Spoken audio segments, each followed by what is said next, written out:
İnsanlar arasında dindar kimi tanınan bir şəxs səhv bir hərəkət eləyəndə, yalan danışanda və ya kimisə haqqına girəndə dərhal bəzilərinin reaksiyası bu cür olur ki, bax, dindarlar hamısı belədir və din də elə budur.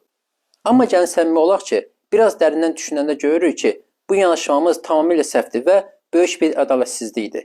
Təsəvvür edin ki, küçədə gedirik və bir sürücü qaydalara əməl etmədiyi üçün qəza törədir.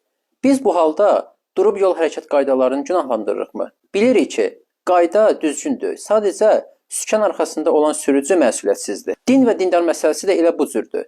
Din ideal bir sistemdir. Dini qaydalar bir insanı daha ideal, daha ədalətli və daha mərhəmətli etmək üçün gəlib. Amma təəssüflər olsun ki, bəzi şəxslər özlərini cəmiyyət arasında dindar kimi göstərsə də, əslində o qaydalara layiqincə əməl etmirlər. Buna görə də bayaq dediyimiz kimi məsələ ortaya çıxır. İmam Əli əleyhissalam kəlamların birində belə buyurmuşdur. Dini insanlara görə tanıyanlar dalğalar arasında qalan gəmi kimidir. Yəni, hər an bata bilərlər. İmam buyurur ki, sən əvvəlcə haqqın özün tanı, sonra haqq əhlini, yəni o haqqa düzgün əməl edənləri öz-özünə tanıyacaqsan.